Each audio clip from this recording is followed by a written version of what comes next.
सगळ्यांचं उत्तर घेण्यासाठी आणि खरं तर राज्याचे मुख्यमंत्री हे पालक आहेत आपल्या सर्वांचे, त्यांच्या कानापर्यंत हा विषय गेलाय. माझं असं म्हणणं आहे, मुख्यमंत्री जर 13 कोटी जनतेचं नेतृत्व करतायत तर त्यांनी सुद्धा हा विषय अतिशय गंभीर घेतला पाहिजे आणि या बाबतीमध्ये सुमोटो तातडीने तात्काळ सगळी कामं बाजूला ठेवून ही बैठक लावून सेंटर म्हणजे दिल्ली आणि राज्य यांना एकत्र घेऊन हे जबाबदारीचं पाऊल आदरणीय मुख्यमंत्र्यांनी उचललं पाहिजे. हा क्रांतिकारी निर्णय केला पाहिजे. मला काही काही लोक म्हणतात, मला दादा अहो तो ट्रायबल वर आहे ना म्हणून त्याला मारायचं नाही, त्याला उचलायचं नाही. मला सांगा कायदा काय आहे हे पेक्षा माणसं म्हणतायत. मग आपण ज्या खुर्चीवर सगळे सन्माननीय बसलेलो आहोत या खुर्च्या जनतेने आपल्या कशासाठी दिल्या?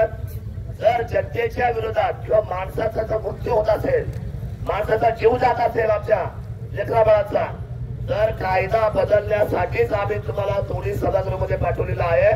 हा कायदा तुम्हाला तात्काळ बदलावाच लागेल. ही भूमिका घेऊन आपल्या सर्वांना काम करावं लागेल.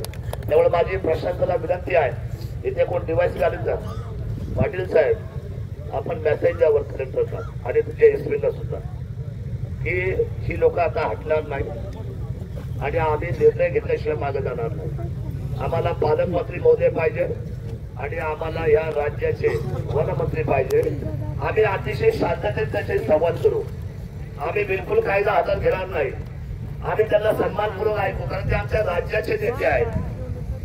राज्याच्या नेत्यांचा आम्ही सन्मानच करू.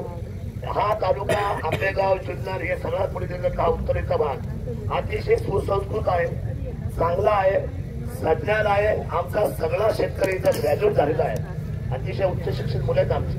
त्यामुळे माझी विनंती आपल्याला आहे, आपण लगेच निरोप द्या. आम्ही सुद्धा आता आम्ही खाली बसून कलेक्टरशी बोलणं करतो. आम्हाला इथे पालकमंत्री हवेत आणि आम्हाला इथे कुठल्या प्रतिमध्ये वनमंत्री पाहिजे. इथं आमच्याशी मिटिंग केली पाहिजे आणि 24 तासाच्या आतमध्ये आम्हाला बिबट मुक्त करण्याचा निर्णय महाराष्ट्र शासनाने घेतला पाहिजे. एवढा विषय आपल्या समोर ठेवतो. अधिक काय बोलत नाही. बोलताना आपल्याला बस बोललो असेल, चुकून एखादा शब्द बोललो असेल तर दिलगिरी व्यक्त करतो.